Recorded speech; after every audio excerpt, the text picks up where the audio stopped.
Los espero a todos. De nuevo, pastor, así. Amén. Evangelio según San Juan, capítulo 19, versículo 28. ¿Lo tenemos todos? Amén. Lo leemos y lo hacemos en el nombre del Padre, del Hijo y del Espíritu Santo de Dios, que está aquí en medio nuestro. Dice así: después de esto, sabiendo Jesús que ya todo estaba consumado, dijo: para que la Escritura se cumpliese, tengo sed. Amén. Padre amado, gracias por poder estar aquí en esta reunión, Señor, en el día del Señor, en el primer día de la semana. Gracias por esta reunión de Santa Cena. Gracias por este recordatorio que hacemos en memoria de ti, Dios mío. Gracias porque tu muerte nos dio vida. Gracias porque hoy te pertenecemos. Nos compraste a precio de sangre. Pagaste el precio de nuestra libertad, Señor. Nos has redimido, nos has dado vida, propósito, Señor, salvación. Gracias, Dios, por todas tus bendiciones. Te pido que uses mi vida para bendición de la iglesia. Señor, que nos des oídos espirituales para oír. En la última reunión nos hablaba, Señor, que escuchar todo el mundo escucha, pero que necesitamos tener oído espiritual para oír en el Espíritu lo que el Espíritu Santo de Dios le habla a la iglesia. Reprendemos todo lo que se quiere levantar en contra de esta palabra. Añade vida, añade poder. Unge esta palabra, Señor, y ayúdanos para ponerla por obra en el nombre de Jesús. Amén. Amados, desde el momento en que Adán y Eva cayeron en el Edén, a partir de ese momento, ya el Señor tenía un plan para redimirnos. Al momento en que entra el pecado, al momento en que toda la creación cae bajo maldición por causa del pecado, ya el Señor tenía un plan para salvación, un plan para redención. Redención es liberar, rescatar a alguien, pagando un precio. Y toda la Biblia habla de cómo iba a ser la persona usada por Dios para traer esa redención, para traer esa salvación. La Biblia lo llama Mesías. La palabra Mesías significa ungido. Los griegos le decían Cristo, porque Cristo también significa ungido. Mesías, Cristo significa eso, ungido en diferentes idiomas, ungido con el Espíritu de Jehová. ¿Recuerdan cuando el Señor dice, le dan el rollo de la ley en la sinagoga en el sábado y dice, hoy se está cumpliendo esta profecía delante de ustedes? ¿Qué profecía? El Espíritu de Jehová está sobre mí, por cuanto me ungió Jehová. ¿Para qué? Para libertar, para predicar, para sanar, para restaurar. ¿Sí? Y a partir de ese momento, de la caída de Adán y Eva, la Biblia comienza a hablar de ese Mesías en diferentes épocas, a través de diferentes personas llamadas profetas, mensajeros, personas que hablaron de cómo iba a ser ese ser tan especial, enviado por Dios. ¿Qué características iba a tener? Toda la Biblia habla y define cómo iba a ser la persona, cómo iba a ser el ministerio y bajo qué circunstancias políticas y religiosas iban a ser ese ser, ese Mesías. Y en la vida de Jesucristo, iglesia amada, se cumplieron alrededor de 400 profecías mesiánicas. 400 profecías. Algunos dicen que son muchas más, inclusive, no se ponen de acuerdo los teólogos.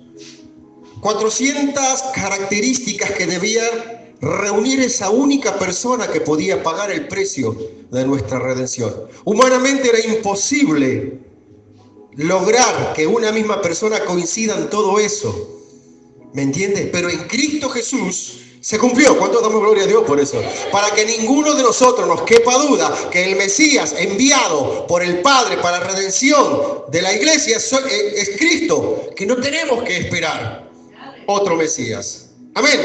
Mire, le voy a dar algunas de ellas. No, obviamente, por una cuestión de tiempo, no podemos enumerar todas las profecías. La que le dije, la que cité recién. El Espíritu de Jehová ha venido sobre mí. Isaías 60 o 61, no recuerdo bien. El Mesías debía tener un nacimiento virginal. Su madre debía ser virgen. En Cristo se cumplió. El Mesías, enviado por Dios, debía ser descendencia de Abraham. Cristo lo cumplió. El Mesías debía ser de la tribu de Judá, descendiente de David. Cristo también cumplió con esa profecía. El Mesías debía nacer en Belén, Efrata. Belén Efrata, tú no eres la más pequeña de las ciudades de Judá, porque de ti me nacerá, dice la Biblia, ¿sí? El que será Señor. El ministerio, gracias pastora, Isaías 61. El Mesías debía ejercer su ministerio en Galilea. Galilea de los gentiles, pueblo que habita en tinieblas, en sombra de muerte, luz le ha resplandecido. Ese fue el lugar en donde Jesucristo, nuestro Salvador, ejerció su ministerio, cumpliendo otra profecía mesiánica. El Mesías debía tener una entrada triunfal en Jerusalén, en donde era recibido con palmas y debía entrar subido en un pollino, algo que Cristo cumplió. El Mesías debía ser traicionado por 30 piezas de plata, algo que también pasó en la vida de Jesús. El Mesías, el Redentor, el Salvador del mundo, debía ser crucificado y contado entre los malhechores, algo que también cumplió Jesús. Otra profecía hablaba de que ningún hueso de él debía ser tocado. Dice que Jesús estaba ya agonizando y como se venía el sabbat, que comenzaba a las 6 de la tarde, dieron la orden, quiébrele las piernas para que mueran rápido. Llegan al primero, le quiebran las piernas. Llegan al otro, les quiebran las piernas para que mueran. Y cuando llegan, dice la Biblia, ya estaba muerto. Él ya había entregado su espíritu para que ningún hueso de él sea tocado, porque se debía cumplir en confirmación de que él era el Mesías. Amén. El Mesías ofrecía su muerte como suplantación, una muerte vicaria, algo que Cristo hizo por nosotros. El Mesías debía resucitar. Al tercer día se apareció. Dice que las mujeres fueron a buscarlo al cementerio y vieron la puerta movida y vieron ángeles. Y como eso no fue suficiente, el Señor se les mostró a Pedro, se les mostró a los de Emaús. Cuando los discípulos estaban reunidos, dice que entró y comió con ellos. Juan dice, nosotros lo palpamos y comimos con él. No es que le contaron, que dicen que alguien lo vio. Dice Juan cuando escribe, nosotros estuvimos con él, lo palpamos, compartimos con él. Dice la Biblia que él se le manifestó a 500 personas que pudieron confirmar de que él venció a la muerte. Otra cosa que debía cumplir el Mesías enviado por Dios es que debía ascender al cielo, y dice que lo vieron. ¿Qué hacen ahí, varones galileos, mirando al cielo? Ese Cristo que lo vieron elevarse a las nubes, ahí va a volver. Amén. ¿Cuántos saben que va a volver? Vamos al primer punto que yo le puse. Jesús vino dispuesto a cumplir. Repita conmigo, Jesús vino dispuesto a cumplir. Leamos nuevamente el versículo 28. Después de esto, sabiendo Jesús que ya todo estaba consumado, dijo, para que la escritura se cumpliese, tengo sed. Ya Jesús había sido azotado. Ya a Jesús le habían arrancado las barbas, otra cosa que se tenía que cumplir en él. Ya Jesús había sido escupido. Ya Jesús había sido abofeteado, ya lo habían golpeado en el rostro. Ya Jesús tenía la corona de espinas sobre su cabeza sangrante. Ya lo habían clavado a la cruz, ya estaba siendo maldito, porque todo hombre que fuera clavado en un madero era maldito, estaba cargando la maldición de toda la humanidad. Ya se estaba desangrando hasta la misma muerte. Pero había una profecía más que tenía que cumplirse. Y en medio de esa agonía, ¿Me está entendiendo? Él dice, hay una profecía que dice que el Mesías tiene que pedir agua antes de morirse. Y dice, tengo sed. ¿Quién de nosotros, en medio de ese tremendo dolor, se va a preocupar por cumplir la Escritura? Seamos sinceros. Nadie. Nadie. ¿Quién va a estar pendiente? Yo tenía, Señor, ya está, ya me azotaron, ya me escupieron, ya me humillaron, Dios. Porque nosotros vemos un Cristo con taparrabo en las películas de Hollywood, un Cristo rubio de ojos azules. El crucificado era crucificado completamente desnudo. Era una humillación. Porque esa era una tortura para los malhechores más terribles, para los criminales más horrendos. Sin embargo, en medio de ese dolor, el Señor dice, por si acaso a alguien todavía le queda la duda de que yo soy el Mesías enviado para salvarlo, ¿qué dijo? Tengo sed. Tengo sed. Ninguno de nosotros, iglesia, tiene eso, y ojalá el Señor lo ponga, que uno pueda decir, me levanto en este día a poner por obra la palabra, a obedecer los mandamientos del Señor. Ninguno de nosotros, pero Jesús sí. ¿Cuántos damos gloria a Dios? Porque Él pudo cumplir lo que nosotros no. Él pudo cumplir la ley. La demanda de santidad y de justicia era tan grande por ese Dios 3 veces santo, que ninguno de nosotros hubiera podido. Dice Pablo, el que cumplió, el que falló un solo estatuto de la ley, cumpliendo el resto, se hace maldición y se hace culpable de toda la ley. Eran 613. Imagínense que hubiera alguien que se esforzara y obedeciera 612, pero falló en uno, le cae la misma maldición. ¿Me está entendiendo? El único que podía cumplir era Él. Jesús vino con propósito. Él no vino por casualidad. Él no vino acá porque no tenía nada que hacer en el cielo. Él vino con propósito. Él vino a cumplir el plan perfecto de salvación del Padre. ¿Cuántos damos gloria a Dios por eso?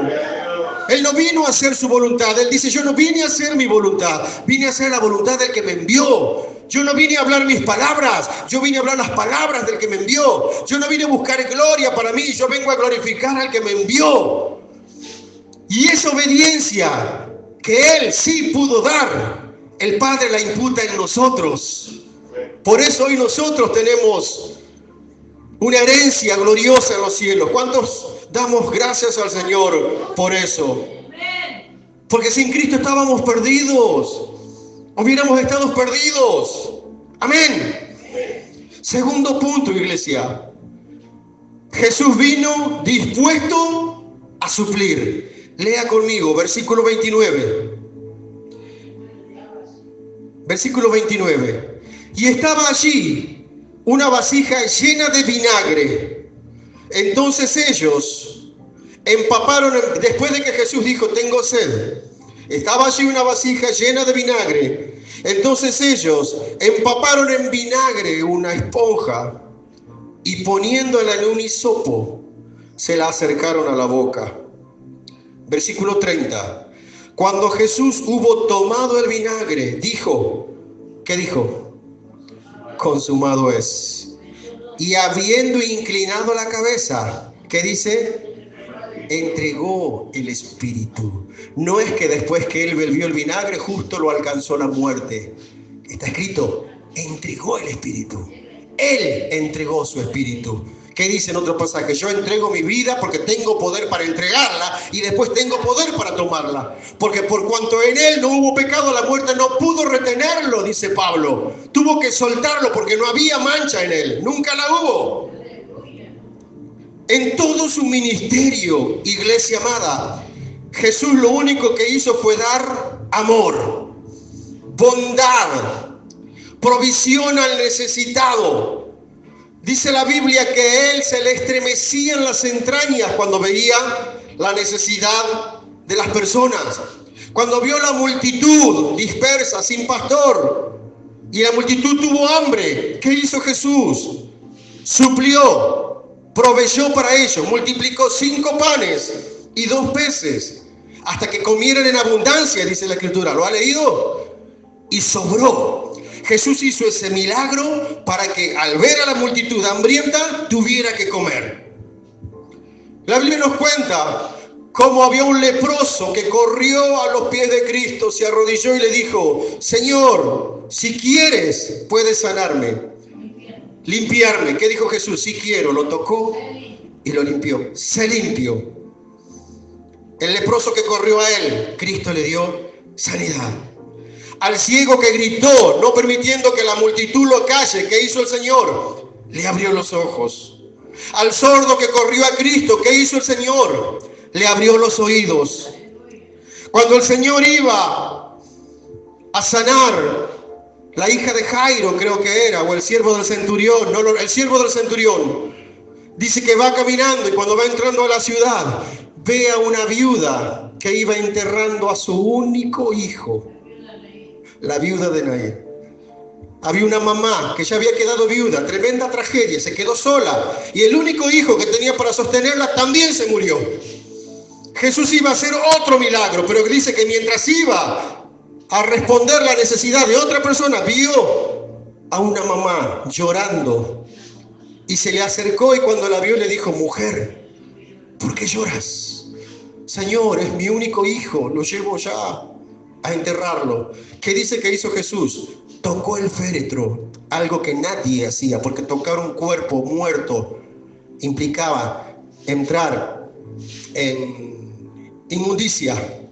¿Sí? Jesús tocó el féretro, se levantó el joven y se lo entregó vivo a una madre que ni siquiera pidió, porque esa mamá no pidió.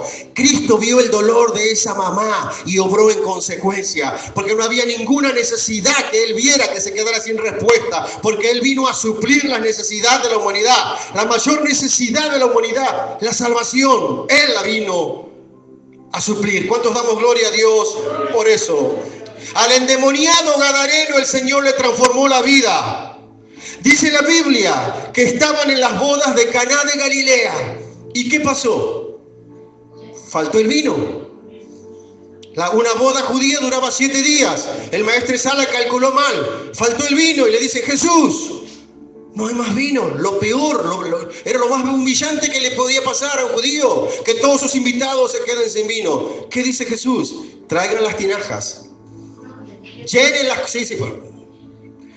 con agua. Las llenaron. Ahora saquen agua. Y cuando la sacaron, ¿qué pasó? El agua se transformó ¿en qué? En un vino. Y no cualquier vino. Era un vino excelente. Excelente. Que cuando lo probó el maestro Sala dijo: todo hombre da el mejor vino al principio cuando los invitados están sobrios. Cuando ya después están medio, empiezo a darles el lo. Sin embargo, vos te guardaste el mejor vino para el final. Nuestro Dios, Jesús, nuestro Salvador, hizo que el agua se transformara en vino y fue un vino de excelente calidad. Es que el Señor cuando bendice siempre da lo mejor. ¿Cuántos podemos dar testimonio de eso? Dios cuando bendice da lo mejor. Él no escatima en bendiciones. Él no es mezquino y cuando abre su mano la abre en abundancia. El Padre pudo haber enviado a morir a un ángel glorioso, Gabriel, Miguel, cualquier arcángel, cualquier serafín. Sin embargo, envió a su Hijo, porque Él cuando bendice da lo mejor. Pero analicemos, por favor, iglesia, ¿qué ocurrió cuando Jesús dijo: tengo sed? ¿Qué pasó cuando Jesús tuvo su necesidad? ¿Qué recibió? Leámoslo de vuelta. Había allí una vasija llena de vinagre. Entonces ellos empaparon en vinagre una esponja y poniéndola en la boca, poniéndosela en un hisopo, se la acercaron a la boca. ¿Qué le pasó? ¿Qué recibió Jesús a cambio? Vinagre. El que da lo mejor, el que bendice con lo mejor. ¿Qué recibió? Vinagre. Esto a mí me da mucha tristeza. ¡Cuánta ingratitud! ¡Cuánta ingratitud! Y a Él, precisamente a Él. ¿Me está entendiendo? Y sabe que yo hice los deberes. No era vinagre, era un vino barato, de mala calidad, rancio. Era comparado con vinagre porque era agrio, era feo. ¿Sabe cómo se llamaba? Claro, Era un vino que ya estaba pasado. ¿Sabe cómo se llamaba ese vino? Posca. Eso es lo que él recibió cuando él dijo: ahora el que necesita soy yo. Tengo sed. Y le dieron eso. Y sabe, iglesia amada, esta actitud nos representa a todos.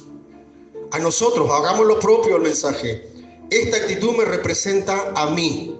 Dígalo, repítalo. Esta actitud me representa a mí. Porque Dios nos bendice y nos da lo mejor. Él pone en nuestra mesa alimento. Él paga lo que necesitamos. Él nos bendice para trabajar, nos da vida, salud, bendice nuestra casa, bendice nuestra familia, nos guarda cuando salimos, nos guarda cuando volvemos. Pero cuando Él nos pide algo, nosotros, ¿qué le estamos dando? Y digo nosotros, me incluyo, analicemos cómo está nuestra respuesta a lo que Cristo está pidiendo. Porque Cristo está pidiendo de nosotros. Amén. Cristo está pidiendo de vos, de mí. ¿Cómo es la ofrenda que le estamos dando? Esto es para que nos analicemos, no es para que se enoje, es para que mejoremos. Porque si trae esta palabra el Señor es para que mejoremos. ¿Cuál es nuestra ofrenda? En Malaquías la queja del Señor es: me traen ofrenda, vienen, pero lo que me traen no es perfecto, no me están dando lo mejor de ustedes. En ese tiempo eran animales, en ese tiempo era grano, ¿sí? Hoy ninguno de nosotros tiene que venir con grano, pero ¿cómo es mi actitud? ¿Cómo vengo? ¿Con qué actitud vengo a la casa de Dios? En la cruz Jesús pidió agua, pero ¿qué pide Dios de nosotros? Acompáñeme, por favor, quiero que lo lea conmigo. Miqueas 6:8. Oh hombre, Él ya te ha declarado lo que es bueno. ¿Y qué pide Jehová de ti? ¿Qué pide Jehová de nosotros? Solamente hacer justicia. ¿Qué es hacer justicia, pastor? Poner por obra su palabra. ¿Y para qué? Para que recibamos las bendiciones de la obediencia, porque en la obediencia hay bendición. ¿Qué pide Jehová de ti? Solamente amar misericordia. ¿Qué quiere Dios? Que seamos misericordiosos, que seamos gente perdonadora. ¿Qué está pidiendo Dios de nosotros? Que nos humillemos delante de Él. ¿Qué pide Jehová de ti? Solamente hacer justicia, amar misericordia y humillarte ante tu Dios. ¿Qué pide el Señor de nosotros, iglesia? Que lo amemos. ¿Usted sabe que Dios quiere ser amado?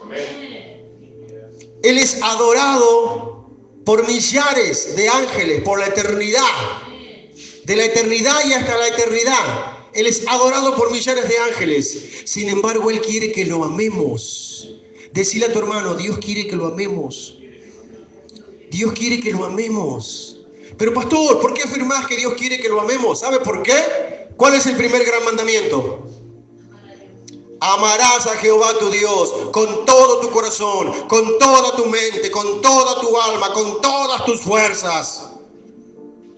¿Y cuál es el segundo mandamiento? Amarás a tu hermano, a tu prójimo, como a ti mismo. Jesús cita en su ministerio cuando se le acercan y le dicen: ¿cuál es el mandamiento más importante? Amarás a Jehová tu Dios con toda tu fuerza, con toda tu mente, con toda tu alma, y a tu prójimo como a ti mismo. ¿Qué es lo que está pidiendo Dios? Eso de nosotros es precisamente eso lo que está pidiendo el Señor de nosotros. Ahora analicemos: ¿lo estamos amando como Él nos ama? Tenemos un Dios apasionado.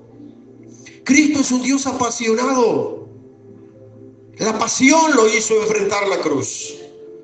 La pasión lo hizo. Dice que se despojó de sí mismo. Se despojó de su deidad. Se bajó del trono. Vino a esta tierra a humillarse. Vino a esta tierra a aprender lo que era obediencia. Porque Él aprendió lo que es la obediencia. Porque Él en los cielos está sentado y es Rey de reyes y Señor de señores. Y tiene autoridad sobre lo material, sobre lo físico, sobre lo espiritual, sobre todo. Él vino a humillarse y lo hizo por amor, apasionado por nosotros. ¿Qué quiere Dios? Que lo amemos. Amén. que no seamos cristianos tibios, que luchemos, porque yo acá no me estoy presentando como el que arde en la pasión. No, ¿sabe cuál es mi oración, Señor? Aviva tu obra, aviva tu obra. No quiero estar apagado. Ayúdame, Dios. Para los nuevitos, pastor, yo seguramente te acordás, pastor, a vos también. El nuevito está ardiendo en el fuego cuando viene. Ya cuando se pasan los meses, los años y ya entra la rutina, otro culto más, ese texto ya lo conozco. Y ahí es donde toca batallar contra la tibieza, venir pero de mala gana, venir con mala actitud, que lo hagan corto, estoy cansado, me quiero ir. Dios está viendo los corazones, ¿me entiende? Y Él nos da lo mejor y debemos mejorar nuestra ofrenda para Él. ¿Cuántos dicen amén? Amén. Cristo dijo, tengo sed. Es para que se cumpla la Escritura. Y le llevaron vinagre. Y Él no lo rechazó. Lo aceptó igual. Tremendo, ¿no? Tercer punto. Mateo, capítulo 27. El tercer punto le puse, Jesús vino a morir. San Mateo, capítulo 27, búsquelo. Versículo 47, sobre el final. Es un texto paralelo. Capítulo 27, versículo 47. Vamos a leer desde el 46, por favor. No, vamos a leer desde el 45. Dice así, ¿lo tenemos todos? Desde la hora sexta hubo tinieblas sobre toda la tierra hasta la hora novena. Cerca de la hora novena, Jesús clamó a gran voz. Le recuerdo, está agonizando ese hombre. Toda su sangre está siendo drenada de su cuerpo. Ese madero, esa cruz estaría chorreando sangre. Cerca de la hora novena, Jesús clamó a gran voz diciendo, Elí, Elí, lama sabactani. Esto significa, Dios mío, ¿por qué me has desamparado? Versículo 47. Algunos de los que estaban allí decían al oírlo, a Elías está llamando este. Versículo 48. Y al instante, preste atención, corriendo uno de ellos, tomó una esponja y la empapó de vinagre y poniéndole en una caña, le dio a beber. Versículo 49. Pero los otros decían, deja, veamos si viene Elías a librarle. Mas Jesús, después de haber bebido, habiendo otra vez clamado a gran voz, entregó el Espíritu. En el versículo 49 aparece lo peor. Mire, yo este texto lo prediqué un montón de veces. La peor actitud. En medio de la agonía de Cristo, aparece uno que está como mirando el noticiero. Y dice, uno grita, deja y veamos si viene Elías. Uno grita, no le des ni siquiera vinagre. Déjalo que siga gritando porque por ahí aparece una manifestación de Elías. Hay uno que grita y le dice, no seas respuesta para lo que Cristo está pidiendo. Hay uno que grita, deja, no le lleves ni siquiera ese vinagre. No tengas misericordia de la agonía de ese que está sufriendo. Olvidémonos por un instante que es Jesús. Es una persona que está agonizando, un reo que en su último suspiro dice, tengo sed. Los otros al menos, bueno, tengo vinagre, bueno, conformate si te estás muriendo. Pero hay uno que dice, ni siquiera eso. Deja porque quiero ver si ocurre algo lindo que me distraiga un rato. No tengas misericordia de la agonía de ese reo que está sufriendo. Y esas voces, iglesia, muchas veces nos van a hablar, o quizás ya lo hicieron. ¿A cuánto les han dicho, no vivas en la iglesia, no vayas tanto a culto, quédate, no ores tanto, no seas fanático? Qué desperdicio pasar tanto tiempo orando. Hace otra cosa, no desperdicies tu vida. Quizás te lo han dicho o te lo van a decir en algún momento. La actitud de este hombre es horrenda. Deja, veamos si viene Elías a librarle. Mas Jesús, habiendo otra vez clamado a gran voz, entregó el Espíritu. Versículo 51. Léalo conmigo. Y aquí el velo del templo se rasgó en dos. ¿Cuántos damos gloria a Dios por eso? Al momento que Jesucristo entregó el Espíritu, el velo del templo se rasgó en dos.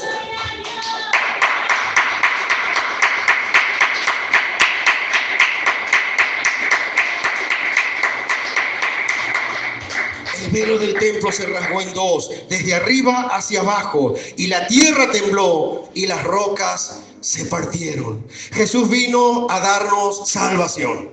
Amén. Ninguno otro podía pagar el precio de tu salvación y de la mía. Para un humano era imposible cumplir con las demandas de justicia y santidad de ese Dios que sigue siendo 3 veces santo. Era necesario que el Hijo de Dios viniera a este mundo. Dice la Biblia que en el momento en que Cristo entregó el Espíritu, fue pagado el precio de nuestra redención y automáticamente el velo del templo que separaba el lugar santo del lugar santísimo se rompió. Se rompió. Ese velo, que era una cortina pesada, gruesa, ¿sí? Era el pecado que nos impedía acceder a la presencia de Dios. Ese velo era algo que decía: ustedes no van a poder avanzar nunca más a la presencia de Dios. Dice que cuando Adán y Eva fueron echados del Edén, el Señor puso un serafín con una espada de fuego, como diciendo: no van a poder volver nunca más a mi presencia. Ese velo era un recordatorio para la humanidad que no íbamos a poder nunca más estar en el lugar santísimo. Pero al momento que Cristo murió y entregó su cuerpo en esa cruz, el velo se rasgó, el velo se partió y fue desde arriba hacia abajo, dándonos a entender que fue plan de Dios, porque fue el Señor que planeó la redención de nosotros, porque Él quiere que compartir con nosotros, porque Él quiere que nosotros seamos bendecidos por Él. Amén. Ese velo representaba nuestra incapacidad de acercarnos a Dios por nosotros mismos. Hoy tenemos libre acceso al lugar santísimo, iglesia. Démosle gracias al Señor por eso. ¿Cuántos tenemos peticiones que estamos esperando que Dios las responda? ¿Sabe qué? Dios las va a responder. Pero si no las respondiera, ya con Cristo habiendo muerto en la cruz, es más que suficiente. Es digno, como cantábamos, para que nosotros le adoremos, para que nosotros le honremos, para que nosotros le sirvamos, para que nosotros prediquemos de Él. ¿Qué dice la Biblia? Que hoy nos acercamos confiadamente al trono de la gracia para hallar gracia para el oportuno socorro. Hoy podemos acercarnos. En el Antiguo Testamento, el único que podía estar en el lugar santísimo era el sumo sacerdote una sola vez al año. Y tenía que entrar en completa santidad, con campanitas en el borde de las ropas y con una soga atada a la cintura. Porque si entraba de cualquier manera, caía automáticamente muerto. Cuando usted lee la Biblia y dice que Elías vio al Señor sentado en su trono alto y sublime, ¿qué hace? Cubrió rápido sus ojos. Isaías, cuando usted ve a los personajes bíblicos que tienen un encuentro con Dios, lo primero que hacen es cubrir sus ojos. No tanto por reverencia, sino porque saben que estar y mirar directamente al Dios 3 veces santo implica morir automáticamente. Pero hoy tenemos el tiempo de gracia inaugurado por Cristo en la cruz del Calvario. Estamos en el año de la buena voluntad de Dios. Estamos en el año agradable del Señor. El Señor hoy está cercano, se deja hallar. Hoy podemos acercarnos. Hoy no necesitamos intermediarios, no necesitas hablar con nadie, doblar rodillas y en el nombre de Jesús estás automáticamente ante la presencia del Dios vivo. ¿Cuántos damos gloria al Señor por eso? Pongámonos en pie, por favor. Te damos gracias, Señor. Dale gracias al Señor allí donde estás. Hoy es culto de Santa Cena. Hoy estamos recordando lo grave del pecado, porque hoy se enseña que el pecado no es tanto, no, a la Biblia hay que modernizarla, porque eso era para otro tiempo y hay que relajarse. El pecado era tan grave que el único medio para arrancarlo era la muerte de Cristo. Vamos a darle gracias a Dios antes de pasar a la Santa Cena.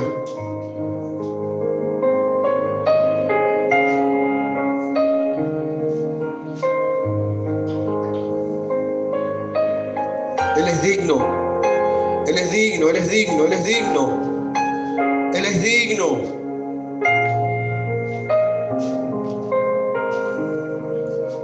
Gracias por la cruz, oh Dios, el precio que pagaste por mí, llevando mi pecado allí, sublime amor, tu gracia me salvó. Gracias por tu amor, oh Dios, tus manos clavadas por mí, me has lavado, Señor, conozco hoy tu abrazo y tu perdón. Digno es el Señor, en su trono está. Hoy te coronamos rey y reinas con poder. Altísimo Señor, Jesús, Hijo de Dios, el amado del cielo en la cruz murió. Digno es el Señor. Dice la Biblia, hoy nosotros le amamos a Él, pero Él nos amó primero. Porque Él murió por nosotros cuando nosotros éramos enemigos de la cruz.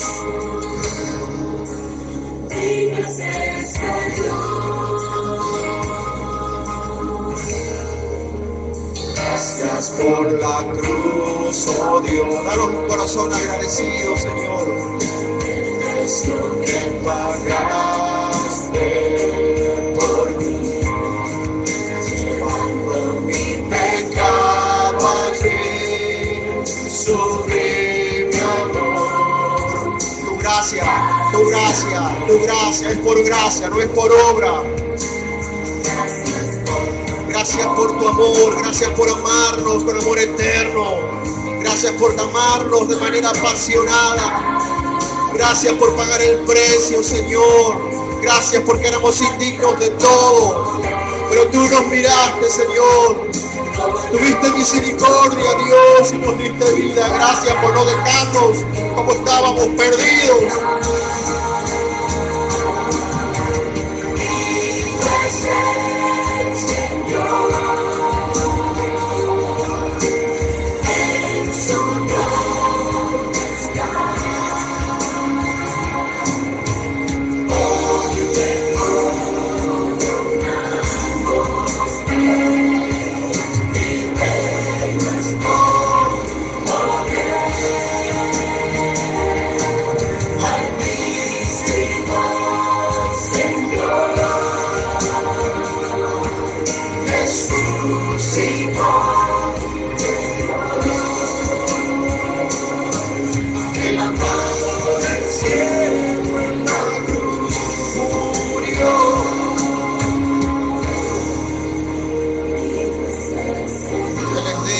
Nosotros, su iglesia, lo alaben. Hagan esto en memoria de mí, dijo Jesús.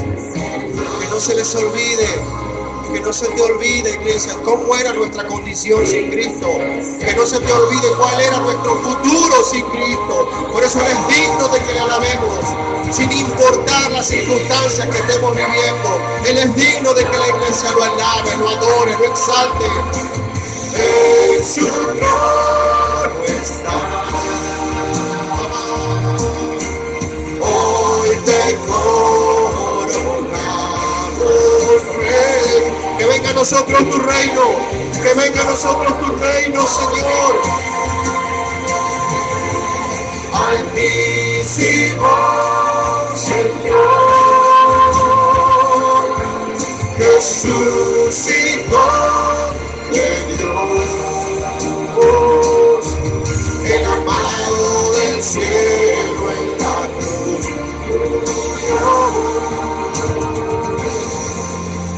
Vive el Señor. Recibe nuestra alabanza, Jesús. Recibe nuestra alabanza, Señor, es nuestra ofrenda para ti. Acéptala en tu trono santo. Gracias, Señor. Dale un fuerte aplauso.